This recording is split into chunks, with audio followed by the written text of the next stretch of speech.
Sa mga makisilibrar sa Kalilangan Festival 2016, kibag-o na ang ruta sa mga dalan nga isirado og ablihan.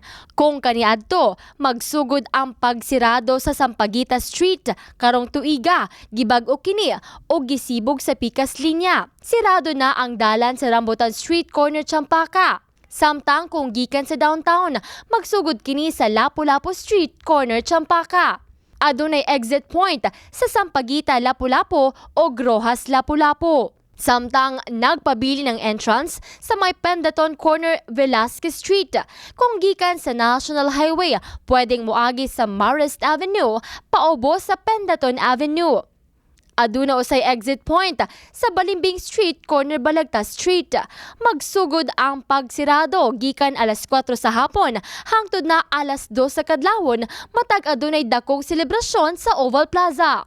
Sa pagkakaroon, ang gibag-o lang tungod sa gi-request sa barangay is nga i-move ang isa ka kalsada gikan sa Sampaguita padto sa Champaka. Wala na sa sir ang isa ka kalsada nga gi-move nato.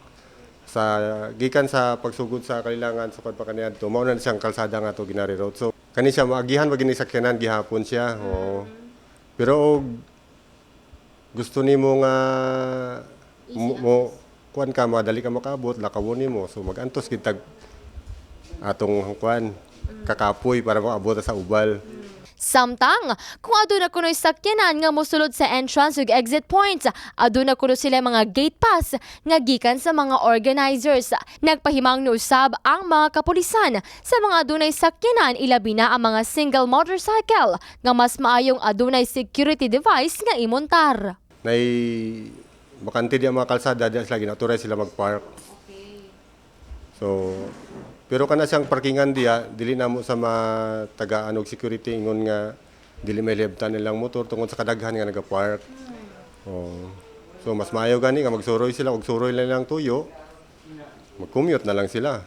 Ihatag usab kini og mga pahimangno sa mga makiselebrar aron nga ang pagsuroy-suroy mamahimong luwas. So dapat sa mga ginikanan nga magdala og mga bata, dili na to pasagdan kay kana nga time daghan man og nagasuroy-suroy basig mawala maperwisyo kita.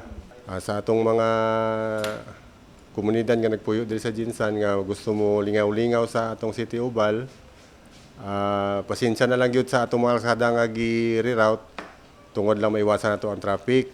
So mag-antos na lang ta og lakaw-lakaw makaabot na ta City Ubal, then mag-ingat lang tungod sa mga kriminal nga nagsuroy-suroy pod makakuwag tsansa basig makawatan kita.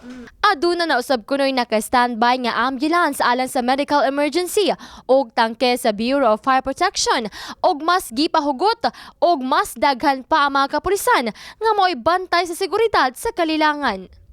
Jessa Laduna, Brigada News.